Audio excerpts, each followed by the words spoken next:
Imagine it has been raining for 9 days. You're not out there alone. Behind you, in the dark, there's an old woman, the only person left who remembers where the water still runs in a dry year. And there's a child, curled against the wall, who has stopped shivering. If you knew what that meant, it would scare you. Shivering is the body fighting back. When it stops, the body is losing. The fire is barely alive. The wood is soaked. And all of it, the old woman, the child, that one dying coal, all of it is on you. Now come back. Today, a week of rain just means you're bored on the couch. Roof, heater, fridge, a phone full of distractions. But for a human being, 60,000 years ago, that same endless rain quietly decided who in the group lived to see it stop. So how did they do it? How did people with no roof, no medicine, no dry match keep the fire, the old and the young, alive through weeks of rain and still walk out the other side with more than they started with? To understand that, you have to start with the thing that was actually trying to kill them. And it wasn't the water. Think about the last time it rained for days. You shut a window, turned up the heat, pulled a blanket over your legs, and forgot the rain was even there. For you, it's background noise. Now strip all of it away. No walls, no dry clothes, no hot drink. You're in a forest, in prehistoric Europe, in a wet season that won't break for weeks, where the temperature sits just a few degrees above the number that kills you. Everything you need, fire, food, warmth, gets harder to reach the wetter it gets. The question was never whether ancient humans survived that. They did, for hundreds of thousands of years, in some of the wettest places on Earth. The question is how. And the answer is stranger and warmer than you'd expect. Because the real danger in all that rain was never the rain itself. It was what the rain did to your body heat. Here's what most people get wrong. Rain doesn't kill you by drowning you.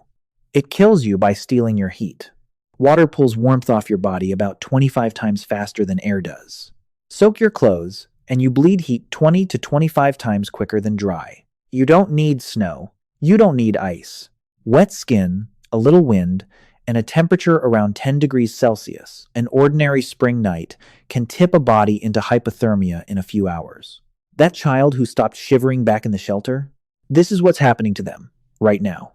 The body gives up trying to warm itself, and the cold walks in. So the first survival skill in the rain was never finding food, and it was never building a wall.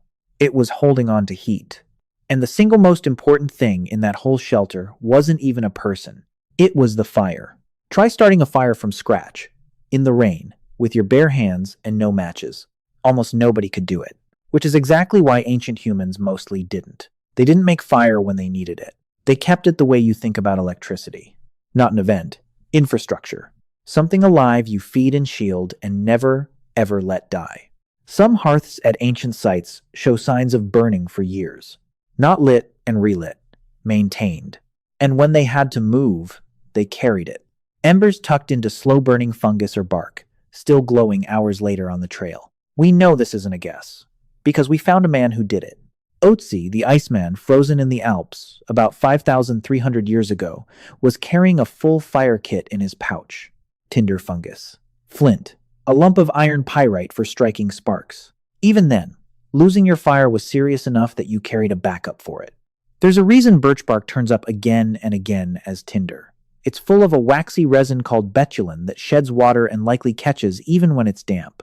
So when the rain hit, one person's whole job might be to sit with the fire for hours, feeding it, blocking the wind, keeping that coal barely alive. Before anyone was a specialist in hunting or in tools, someone was a specialist in fire. But a fire out in the open dies in the rain. It needs a roof. And here, ancient humans were far better builders than we give them credit for. We picture cavemen because caves are where the evidence survives. But most people didn't live in caves. They built, and what they built was engineered, not thrown together. The clearest proof is almost too strange to picture. Houses made of mammoth. In what's now Ukraine and Eastern Europe, people framed whole dwellings out of mammoth bone and tusk skulls set as foundations, long bones for walls, tusks arched into a roof, the whole thing draped in sewn hide. The ring at Moldova goes back around 44,000 years. The great dwellings at Meserich, roughly 15,000 years old, used tons of bone apiece. And deep in the dark at Bruniquel Cave in France, Neanderthals were arranging broken stone into deliberate rings 176,000 years ago. Same planning mind, working in total blackness. The trick for shedding rain is one you'd recognize instantly: a steep pitch and layers of hide or thatch overlapping like fish scales, so water runs down and off before it can soak through. The same idea as the roof over your head right now, but the best shelter in the world is still just a frame. What actually kept you alive inside it wasn't the structure. It was the other people. One person, soaked in cold through a long rainy season, is in real trouble. A group is a different story entirely. Pack bodies together under a shared hide, and they hold heat. No single one of them could keep alone. The person on the outside is cold. The person in the middle is warm. So sleeping was communal, close, and practical privacy is a fair weather luxury. At Abric Romani in Spain, the sleeping spots cluster tight around the hearths, sized for people huddled together, about 55,000 years ago. And when the weather turned, the group sorted itself out. Someone on the fire, the experienced ones deciding when to move and when to sit tight. A protected center, kept warm by the bodies around it. That lone survivor braving the wilderness? Mostly a modern movie. Over weeks of real rain, humans made it as a group, or they didn't make it at all. But a group holed up together, waiting out the rain, has one thing the open hunt never gave them: time. Long, empty, restless hours. So what did they do with all of it? They made things. Please subscribe, it gives me the motivation to make better videos. And comment one if this was worth your time. Start with the skin off an animal. Raw, it's useless for long. Wet, it rots. Dry, it goes stiff as a board. Turning it into something that lasts into leather took real chemistry that nobody ever wrote down. They worked in fat and brains to keep the fibers soft, then held the hide over smoke, which quietly changes the material at a level they couldn't have understood cross-linking it, so it resists water and won't rot when it gets wet again. At Contrabandier's Cave in Morocco, archaeologists found 62 bone tools made for exactly this smoothing and scraping hides, around 120,000 years ago. Some of the oldest evidence we have for the first clothing and the first leather goods humans ever made. Now think about what that actually takes. You kill the animal today. You scrape and treat the hide over days. And the finished thing keeps you dry and warm weeks later in a storm that hasn't even arrived yet. That's not instinct. That's planning for a problem that doesn't exist yet, abstract thought, running on a delay. Let that sink in. The rain didn't just threaten these people. It taught them to think ahead. It made them smarter. And once you can work materials like that, twist them, treat them, shape them, you stop just surviving the rain. You start using the time it hands you. Here's something you'd never guess was a turning point in human history. String. Making cord is slow, fiddly, patient work. You twist fiber against fiber over and over for hours. It's the last thing you'd do on a good hunting day, and the perfect thing to do trapped inside while the rain hammers the roof. The oldest piece of string ever found is a tiny 3-ply cord of twisted bark fiber from Abri du Maras in France, made by Neanderthals about 50,000 years ago. Not 5,000, 50. Older than almost anything else they left behind. And they didn't only twist it by hand. At Holyfels Cave in Germany, someone carved a tool out of mammoth ivory, a baton with 4 holes, each lined with precise spiral grooves between 35 and 40,000 years ago. Feed plant fibers through it and it twists them into strong, even rope. A dedicated machine. And it takes a small team to work it, which tells you these people weren't just surviving side by side. They were building things together. Think about how much still runs on that one invention. Rope ties tools to handles, lashes, shelters together, makes snares, traps, nets, bags. A huge share of everything humans built later runs on string, and string was very likely born from someone stuck inside, barely able to go out, waiting for a storm to pass. But the leather and the rope weren't the most remarkable thing that group made in the rain, because 2 kinds of people sat at the warm center of that huddle who couldn't make anything at all, and the group kept them alive anyway. The ones who couldn't fight the cold anymore, and the ones who couldn't yet. Start with the old ones. Because on paper, they look like a burden. They can't hunt hard. They can't haul. In a brutal wet season, why carry them at all? We know they did. At Shanidar Cave in Iraq, a Neanderthal man we call Nandi lived into his 40s or 50s blind in one eye, one arm withered and useless, his joints wrecked by arthritis. He could not have survived that alone. Not for a week. The group carried him for years.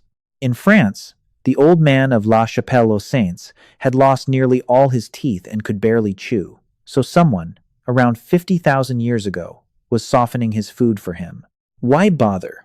Because in a world with no writing, an old person was the memory. The only one who still remembered the flood 40 years back and how they lived through it. Where the spring never dries. Which plant heals and which one kills.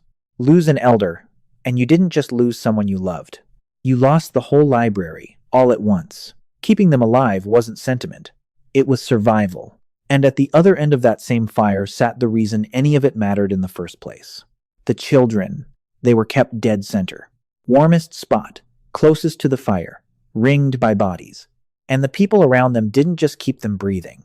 They made the wet world livable. At Sibutu Cave in South Africa, people were building actual beds 77,000 years ago. Thick mats of sedge and rushes. And laid over the top a layer of leaves from the Cape laurel tree, which happens to be a natural insect repellent. They were keeping the biting bugs off the people sleeping there.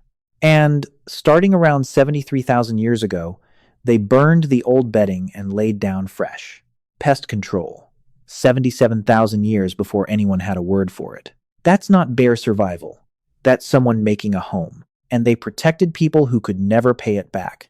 In a cave in Italy, a young man born with dwarfism who couldn't do any of the heavy work was cared for his entire life and buried about 11,000 years ago, wrapped in the arms of an older woman.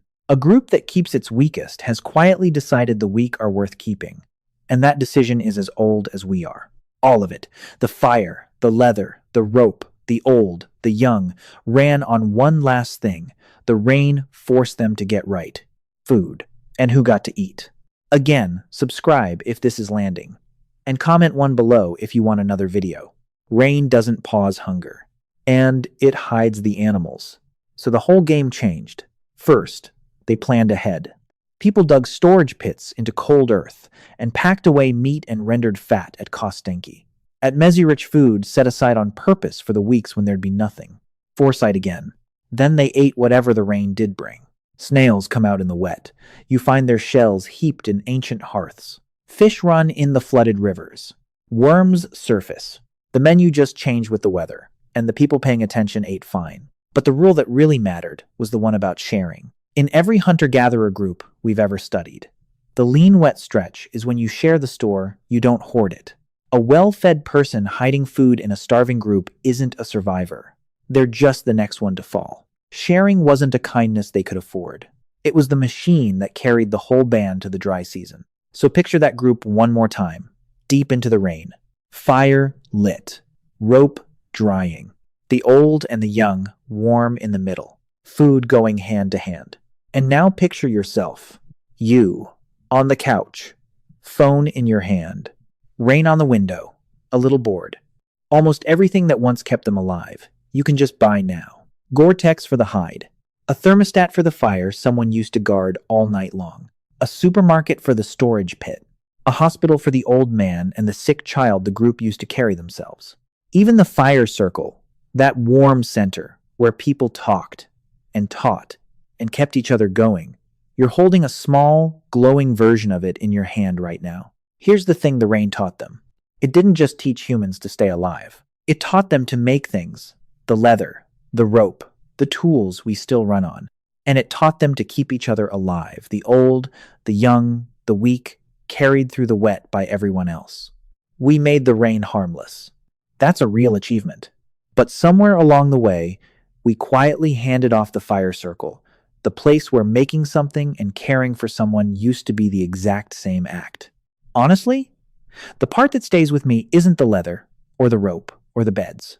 It's that last one. It's that 60,000 years ago, a group of soaking, freezing, stubborn people looked at an old woman who couldn't walk far, and a child who'd stopped shivering, and quietly decided both of them were worth staying up all night for. The rain's still falling on your window. Same sound they fell asleep to. It just can't kill you anymore.